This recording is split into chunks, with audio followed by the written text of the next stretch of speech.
kwa sababu mwaka wa 2007 ulienda ukaunganisha makabila 41 against the mountain.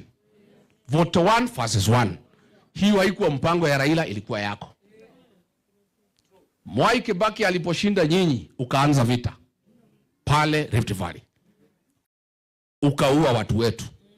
Ukaua wamama, ukaua watoto. January 28 kanisa ya Kiambaa, ukatuma Faruk akachoma wamama na watoto kanisani. Watoto walijaribu kutoka, Faruk na watu wako wakawachukua wakawarudisha ndani ya kanisa. Kwa hivyo hawa watu ya mlima walikuwa na wasiwasi. Mimi ndio nilikusanitize. I sanitized you.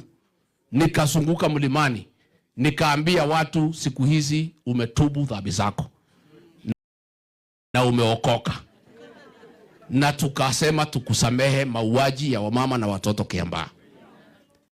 Na hao watu ya mlima wakanisikiza mimi. Isipokuwa mimi nilizunguka to sanitize you, hungepata kura hapa mlimani.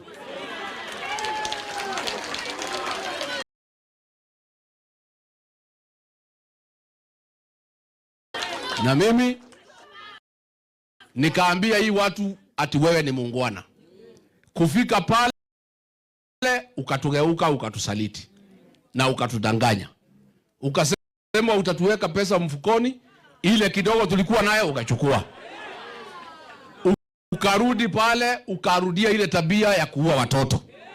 Vile uliua watoto Kiambaa, ukashika jenzi ukaua. Wale hawakukufa ukasema wapigwe risasi mguu. Mimi sasa ndio nikaanza kuona umeanza maneno mbaya. Ukaanza ile maneno ya Moi ya kugawanya mlima Kenya. Ukaanza kusema Mount Kenya East and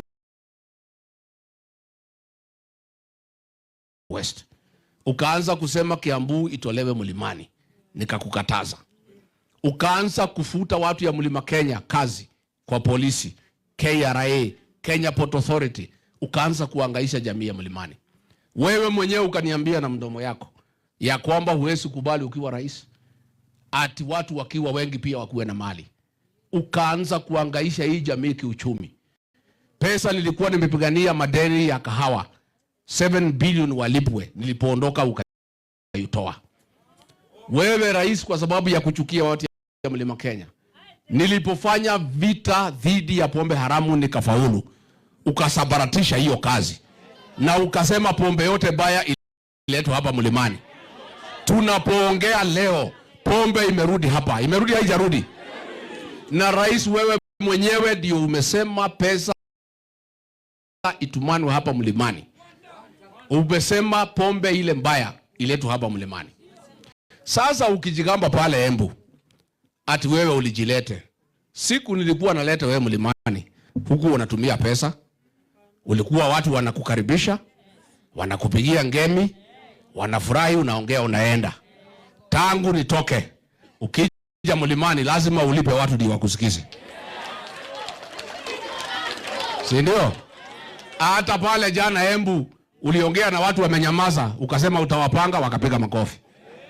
Wewe sasa ujue siku nilikulete ulikuwa unasikizwa bila kutoa pesa. Sasa uhusiano